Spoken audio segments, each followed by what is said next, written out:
ইসলামপুরের ঘটনা দেখছিলেন, এবার নজর রাখবো কাকদ্বীপের দিকে। টোটো আর গাড়ির ধাক্কা, আর তাতেই প্রাণ চলে গেল। কাকদ্বীপে পথ দুর্ঘটনায় দুজনের প্রাণ চলে গেল।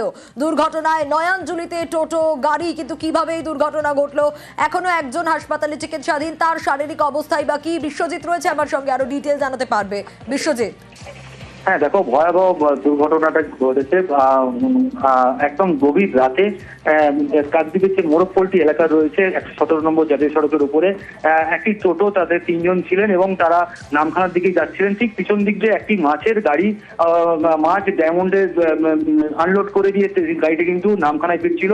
একেবারে কাকদ্বীপের মোরগপল্টির গাড়ি কিন্তু সরাসরি তাদের পিছন দিকে কিন্তু ধাক্কা মারে এবং ধাক্কা মারার পর একদম টোটো এবং এই যে 407 গাড়িটি কিন্তু একেবারে নয়াঞ্জলিতে কিন্তু পড়ে যায় এবং ঘটনার শব্দ পেয়ে কিন্তু স্থানীয় যারা বাসিন্দা তারা কিন্তু ছুটে আসেন এবং হার্ট পয়েন্ট কোস্টাল থানার পুলিশ তড়িঘড়ি ওই 3 জনকে কিন্তু উদ্ধার করে।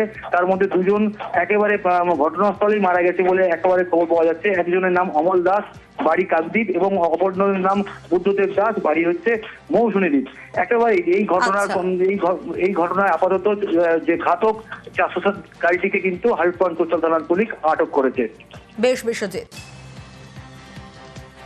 মিনিমাম রাত্রি 11টা আইডিয়ার আমি ছিলাম না। একটা টোটো সাইডে দাঁড়িয়ে ছিল, মাছ গাড়ি খালি গাড়ি ওদিক থেকে এসছে, সে কোনো কারণে ঠেকেছে, ঠেকে খালে পড়ে গেছে। মানে এসে সহজরে ধাক্কা মেরেছে। স্পটে 2 জনেরই শুনেছি মৃত্যু হয়েছে।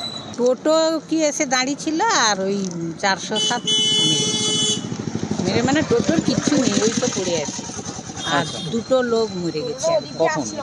সেই 12টার দিকে রাত্রে। রাত্রে। এই যে নয়াঞ্জলিতে পড়ে যায়, হ্যাঁ, একদম কাদায় টেনে তুলে তাকে জল নিল, তখন নেই একদম।